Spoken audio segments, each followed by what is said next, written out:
Okay, good afternoon, everyone. Very nice to see so many people here. And it's my great pleasure to present one of my recent publications here today. The paper is entitled Signal Inequality with Return Insurance Theory and Empirical Evidence. So this paper is in my line of research on signal inequality, and as you can tell from the title, the keyword is return insurance, right? What is return insurance? How can signal quality and why can signal quality? So this will be the focal questions that I will answer in my talk today. And before I answer these questions, let me first tell you a bit about the background of this research. Return insurance is a recent innovation in many major shopping platforms in mainland China. It aims to tackle the problem of managing product returns on those shopping platforms. Speaking of product returns, right, we are living in a digital age, and then many of you, just like me, like to shop online, right?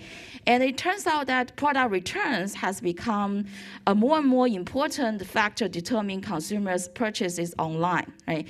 According to a consumer survey, majority of consumers will examine product return policy before making a purchase online, and most of them highly value and appreciate cost and hassle-free product returns, right?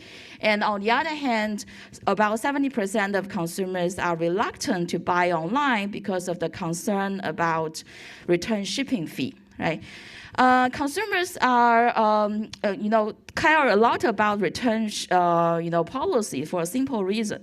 When they shop online, they are unable to examine or evaluate the products physically and in person, right? So that is why they are highly uncertain about the quality of the product that they are going to buy and receive from the seller, right?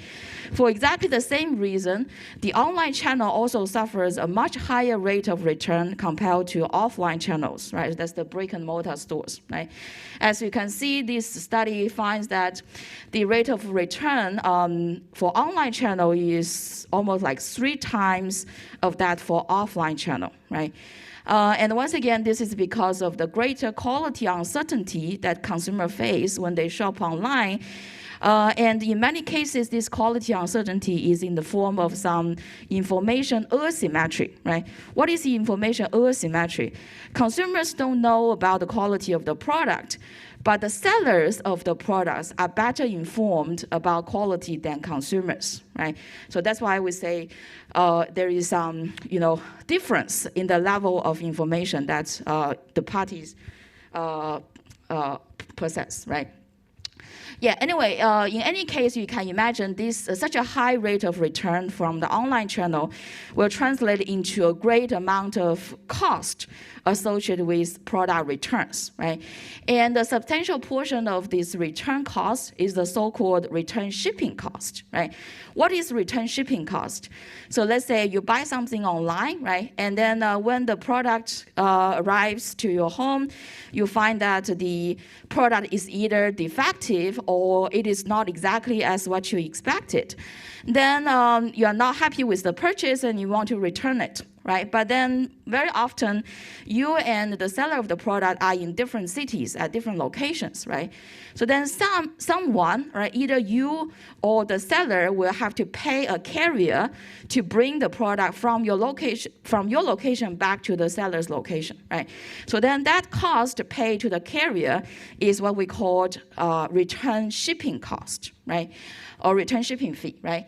So that is actually a big amount of money, right? So I show you some data here. You can see that like in 2020, so the total return shipping cost can be amounted to more than 550 billion US dollars in the United States alone, right? That is a big amount of money, and someone is paying for that, right? Either the retailer or the consumers, right? So as you can imagine, this poses a huge burden on both sides, right? To sort of alleviate this burden for retailers and consumers associated with return shipping, here comes the return insurance, right? Also known as return shipping insurance, right? In 2010, Taobao.com, which is a major online shopping platform in mainland China, joined forces with Huatai Insurance to co-develop this new insurance product called return insurance. In 2013, Alibaba went forward to co-found this new insurance company called ZhongAn Insurance, which is the first online-only insurance company in China. So at the very beginning, ZhongAn Insurance was specialized in offering return insurance on Taobao.com together with Huatai Insurance, right? But then, of course, over the years, their business got expanded, and now they offer a wide range of consumers insurance products. In 2017, ZhongAn completed its IPO here in Hong Kong, right, on Hong Kong Stock Exchange, with a valuation of more than 10 billion US dollars, right? And in 2013, JD.com, which is a major competitor of Taobao.com in China, also offered a similar insurance product jointly with PICC and China Life. Yeah, so this is how return insurance got started, but I haven't really told you what is a return insurance, right?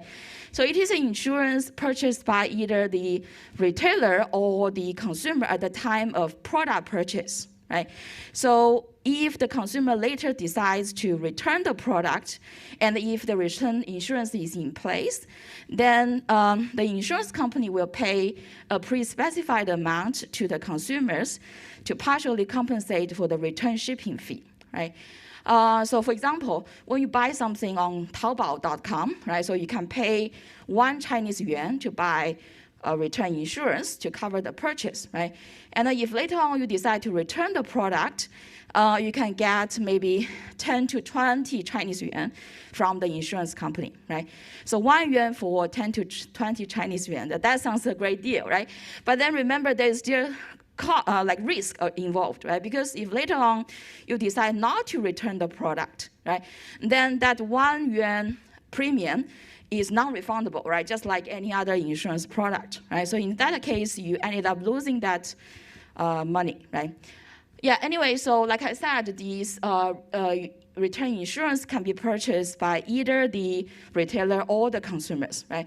So if the retailer does not offer the insurance, the consumers usually have the option to buy it him or herself, right? Return insurance is now a big business in China. It is extremely popular, right? So I show you some data here. So this is like the daily sales on Taobao.com during the Double 11 shopping festival, right? So you all know that this is a single day event, right? And on this single day in 2017, the total sales of return insurance amounted over 500 million Chinese yuan, right? That's a big amount of money, right? And now 5 years later, I'm sure the number is even much higher, right? So this shows you how popular this insurance product is among Chinese consumers, right? And ZhongAn Insurance, so that is the insurance company that I was just talking about. Their annual revenues from selling return insurance was almost tripled from 2018 to 2019, right? Yeah, so it is a very profitable business for the insurance company as well, right? Okay, so having said all of this, for those of you who have never known return insurance, is still a bit abstract, right? So now let me take you to the website and see how it works on those platforms, right? Yeah, so let's say I want to buy something on Taobao.com, right? So this is all in Chinese, but don't worry, I will explain it. So I want to buy a table lamp, right? So then I just type, so there's a search box, I just type table lamp in the search box. And then down here, this region, oh, that's cool. So down here, this region, there's many like search criterions or search filters. And one of the search filters is whether the seller offers return insurance or not for this product, right? So if I check this box and then I click search, then only the products that are covered by return insurance purchased by the seller will show up in the search results, right? And also there will be a little icon here. So this basically indication of insurance coverage for those products, right? So let's say I click through one of the search results. This will take me to the item page, right? So once again, there will be a short note here saying that the purchase will be covered by return insurance purchased by the seller, right? And then if you click Buy Now, in both the checkout page and the payment page, there will be a final confirmation that the retailer will offer return insurance for this product, right? We'll purchase return insurance for this purchase, right?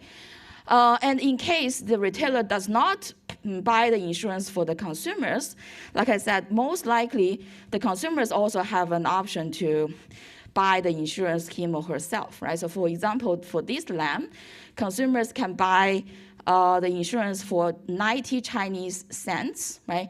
And then in case he later on needs to return it, he can get 9 Chinese yuan from the insurance company, right? So yeah, so this is how it works on the website. And then the claiming process of return insurance is also very simple and easy, right? So I got this picture from Taobao.com, and I already show you the first 2 steps, right? So you pick the product from the website, making sure the purchase is covered by the return insurance. And when you find you want to return it, then you just need to get approval from seller for product return, which is usually very straightforward and almost immediate approval. And then after that, you will go ahead and pay for the carrier yourself, right? The consumers, right? And then when the product reaches the seller will confirm the receipt in the system, which will automatically trigger a claim process, right? So consumers don't even need to be involved in the claim process. It's all automatic, right? Consumers just need to wait, and then the compensation usually reaches consumers' account within 3 days, right? So according to Taobao, return insurance can bring a lot of benefits to the retailers, including higher store traffic, higher sales, as well as a reduction in the disputes and after-sale cost, right? Yeah, so that sounds very good, but it is quite interesting to notice that given all of these benefits, not all the retailers choose to adopt the return insurance, right? So here we did some preliminary study from JD.com. We randomly selected a few product categories, and for each product categories, we randomly selected a few retailers. So this bar chart shows you the proportion of retailers in each categories who that offers, that purchase return insurance for its consumers, right? So the proportion ranges from 30% to a bit below 90%, right? On average, only half of the retailers purchase the return insurance, right? Okay, so then this observation naturally leads to some questions, right? So first of all, why is the return insurance adopted by some but not all the retailers, right?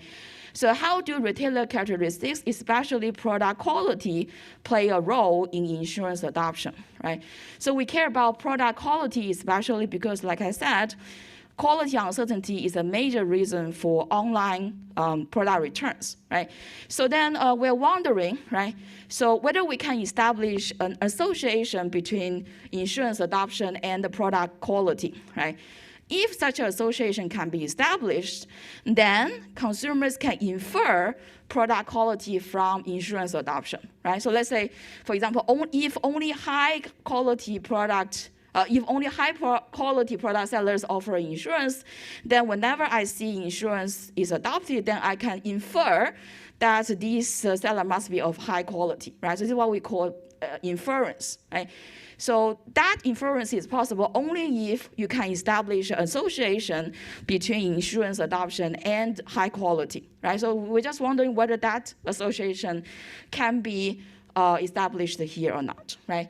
So we are hoping it is true. Then, in such a case, return insurance can hopefully mitigate information asymmetry and lower the rate of returns on those shopping platforms, right? Yeah, so we're still not sure about that, so this is one of our research questions, right? And also on a higher level, who gains from return insurance, right? So this is a new thing on the street, right? New idea on the market, right? So who gains, right? So do retailers offering different quality products gain from this option of offering return insurance? Do consumers gain, right? Do insurance companies gain? And in particular, can anybody get worse off by having this option of offering return insurance, right? Yeah, so these are the questions that we answer in this paper, and we examine these questions by constructing a three-party game, right, among a retailer, a consumer, and the insurance company, right? So this is a dynamic game under asymmetric information, so I don't want to bore you with all those technical details. It's just some rough ideas of this game of asymmetric information, right? So this retailer is offering a product with uncertain quality, right? So the quality can be either high or low. A higher quality product is less likely to fail upon delivery, right? In other words, a lower quality product is more likely to be defective upon delivery, right? So quality is a private information for the retailer. Right? Only the retailer itself knows the quality of its product. Neither the insurance company nor the consumers know it, right? And the retailers offering different quality products need to decide, first of all, the price for the product, right? And second, whether or not to buy this insurance, return insurance for its customers, right? So consumer sees that, right? Consumer sees the price, sees the information, sees the insurance adoption, right? So this observation is very important, right? Because only if you can observe the action, then you can do this inference, right? Okay, so this is actually what we call signaling, right? Signaling. You do something to convey some information, right? So signaling, right? Okay, so consumer observe the price and the insurance adoption and decide whether to buy or not from the retailer, right? So if she decides to buy from the retailer and the product arrives in a perfectly fine condition, consumers will happily keep the product, right? But in the unfortunate situation that the product arrives, defective, then the consumers will return the product to the retailer. In such a case, the purchasing price will be fully refunded, and consumer will incur some return shipping fee, right? So that is why, the insurance company has a role to play here. So the insurance company can decide whether or not to offer the option of purchasing return insurance for the retailer and or to the consumers, right? And if so, at which premiums, right? Premiums is the price for the insurance coverage, right? So premium will be a key decisions made by the insurance company, right? So a key question here is, we're interested in association between quality and the insurance adoption, remember?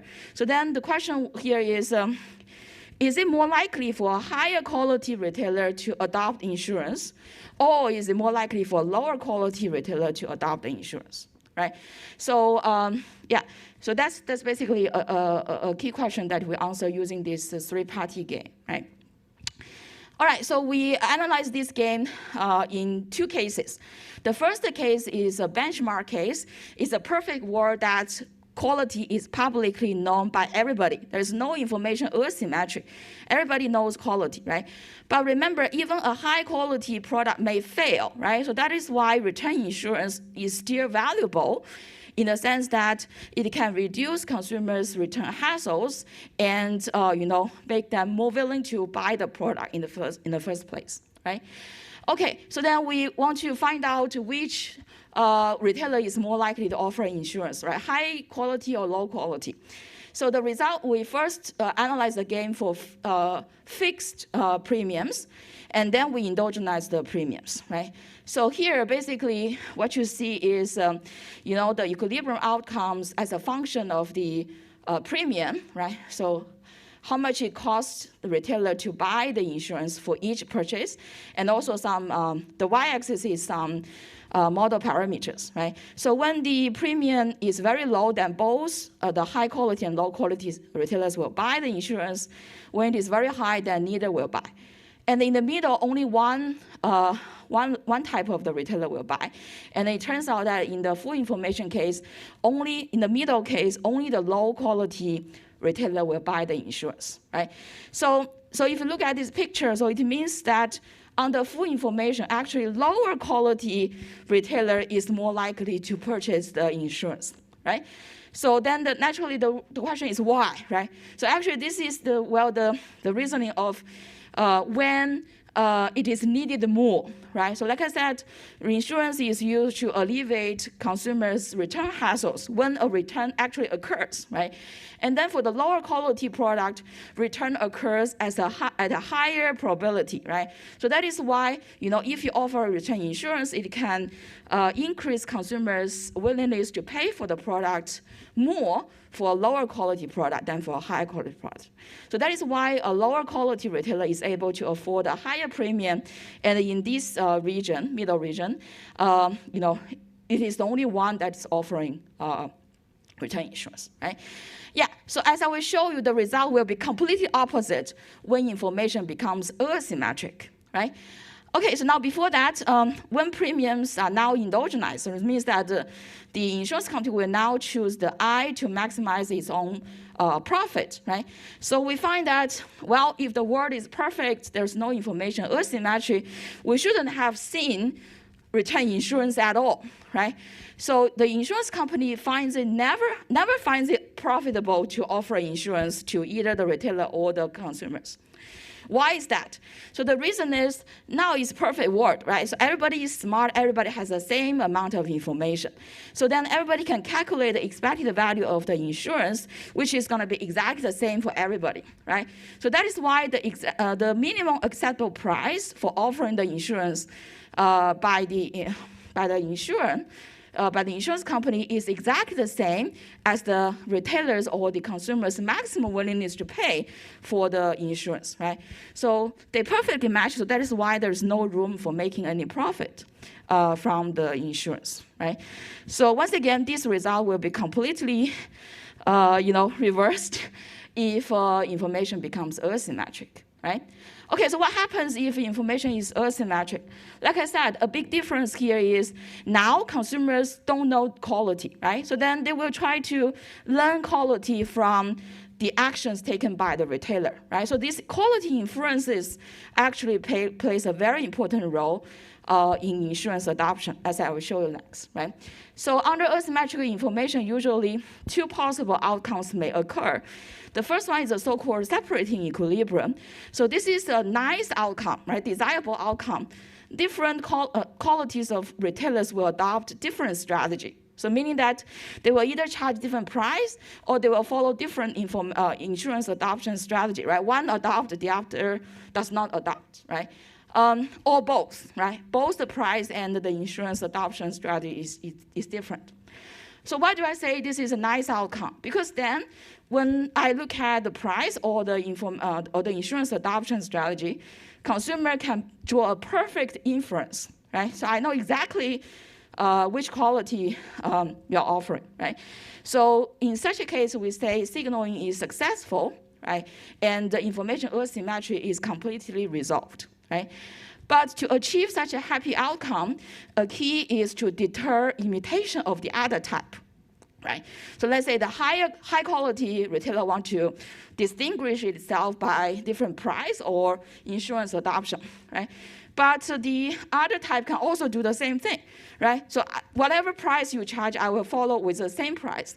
If you adopt insurance, I will also adopt the insurance, right? So then if action is the only thing that consumers can use to infer quality, then they will not be able to draw any inferences if the imitation of the other type cannot be prevented, right? So if this imitation deterrence fails, then we will be in this unfortunate situation of pooling equilibrium, right? What is pooling equilibrium? So no matter what quality you are offering, you adopt the same price and also adopt the same insurance adoption strategy, right? So then consumers cannot draw any inferences and the signaling fails, right? And fortunately, for our case, we do have separating equilibrium, right? So once again, on the left-hand side, I show you the exogenous premium, and on the right-hand side, I show you the endogenous premium, right?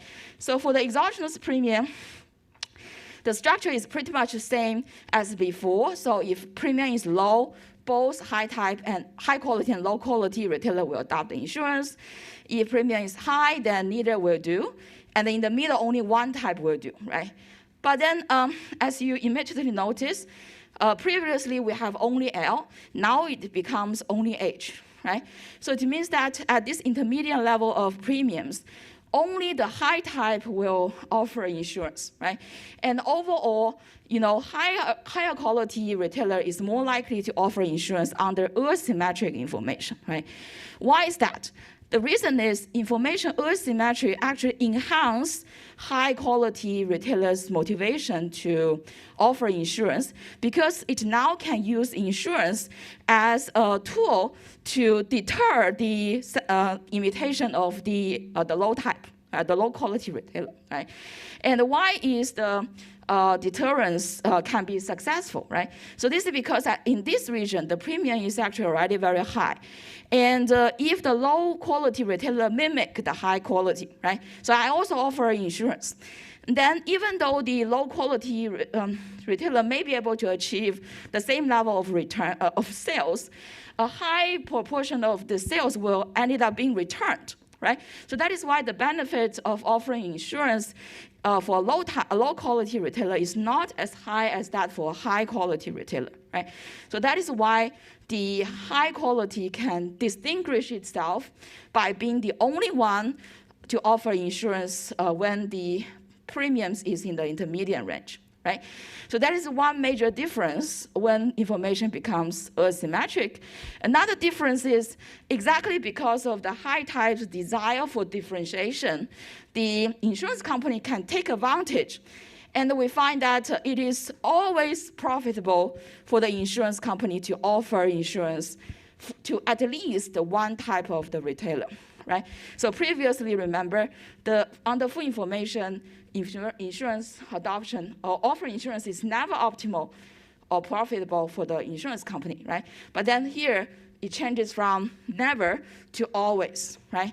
Once again, this big difference in the result is due to informational role that insurance can play under asymmetric information, right? Okay, so we also examine the impact of return insurance given that information is asymmetric, right? So basically the question here is, now information is asymmetric, are the retailers better off by having the option of offering return insurance? Are the consumers better off, right? So it turns out that the option of offering return insurance is not necessarily good for the retailers, right? So in particular, in this region, you see, both high quality and low quality retailers may get worse off by the option of offering return insurance, right? So this is quite interesting because it basically says an additional option for someone can actually hurt him or her, right? So how can that be possible, right? That's the beauty or magic of game theory, right? Yeah, actually, I offer a very detailed explanation for this result, very intriguing and interesting result in my paper. And, for the sake of time, I cannot explain that here, right? So if you're interested, you can refer to my paper, right? So return insurance does not always benefit the retailers, but on the other hand, it can be a blessing for the consumers, right? So first of all, insurance can cover part of the shipping fee, right?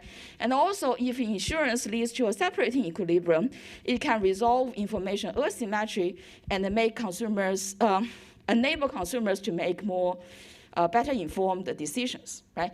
So that is how it can benefit the consumers. Right, so this is pretty much the key theoretical results that we have from the paper. To supplement this and bring the model closer to reality, so we also perform some empirical study with the key question being, which type of retailer adopts return insurance in practice, right? Theory predicts that higher quality retailer is more likely to purchase return insurance, right? Under information asymmetry, right? Which is the case in reality, right? So is that really true in real life, right? So we don't know. We want to find out that by analyzing data we collected from real life, right? Yeah, so we collected data from JD.com. So on JD.com, the adoption of insurance is publicly observable, so we can collect that. And for quality, we use consumer ratings as a proxy, right? So, so then we have the measure for that one. So in addition, we also collected some retailer-specific information as a control for our empirical test, right? So we ended up collecting data for over 10,000 retailers on JD.com, and used the data to run this logistic regression, right? So the logistic regression is very simple. The key dependent variable is whether or not the insurance is adopted. And the key independent variable is the quality of the retailer, right? So theory predicts that there should be a positive correlation between these two, right? The higher the quality, the more likely insurance is adopted, right? And we indeed observe that in our regression results, right? So there is a strong and positive correlation between quality and the insurance adoption across the board, right? Very consistent result, which holds across all the robustness checks that we do in the paper, right? So this is a very nice confirmation of our theoretical results, right? Okay, so to quickly recap, so in this paper, we confirm both theoretically and empirically that return insurance can be associated with high quality, right?